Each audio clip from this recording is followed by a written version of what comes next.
La première conférence débat portant sur l'innovation et le management s'est tenue le 5 novembre au Palais des Expositions des Plaines Maritimes pour débattre des problèmes inhérents au secteur de l'artisanat, comme le problème de l'encadrement et tenter de trouver des solutions qui incombent avec les artisans eux-mêmes, ainsi que la nécessité de se référer à la recherche scientifique dans tout ce qui a trait à l'artisanat. On est en train d'accompagner l'ANART, l'Agence nationale de l'artisanat traditionnel, dans ce parcours promotionnel pour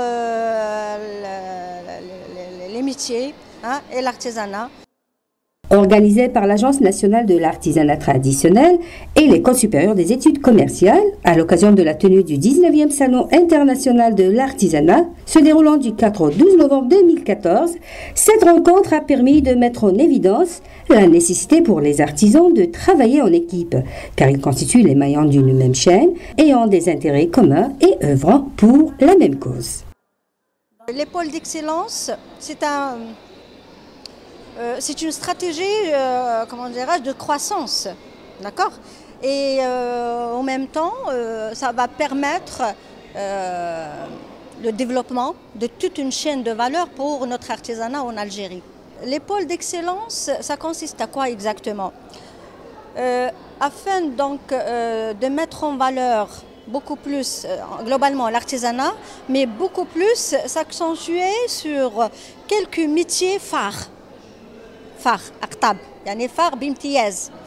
On a, à travers les études, etc., on a constaté qu'en Algérie, on a beaucoup de potentialités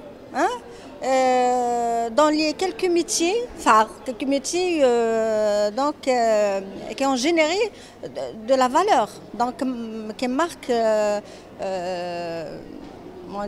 marque notre artisanat ou bien reflètent l'image de notre artisanat. Les débats ont également porté sur la nécessité d'innover dans les réalisations artisanales et de ne pas rester prisonnier des modèles des aïeux pour satisfaire tous les goûts ainsi que les besoins et les exigences de la vie moderne pour pouvoir par la suite s'ouvrir sur un plus grand marché. Il ressort aussi de cette conférence l'augmentation significative du nombre de femmes artisanes, dépassant au premier semestre de l'année en cours le chiffre de 89 000 artisanes activant dans divers métiers de l'artisanat.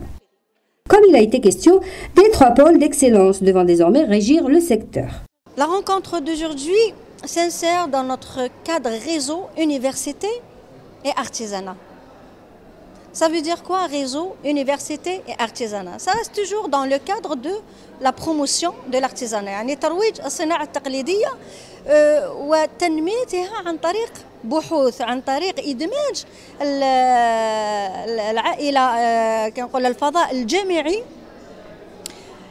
الجامعي مع المهنيين. La rencontre d'aujourd'hui, elle n'est pas limitée, donc ça va donc continuer au cours de la période d'exposition, au cours de la période de ce salon.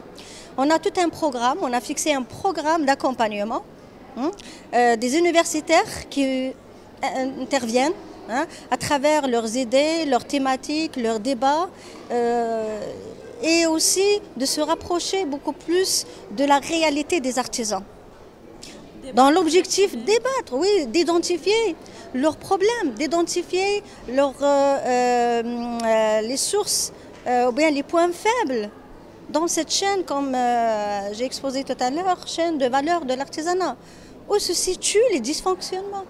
Des pôles appelés à résoudre les problèmes des artisans et à valoriser davantage l'artisanat traditionnel et relever le niveau de la concurrence à un niveau plus élevé.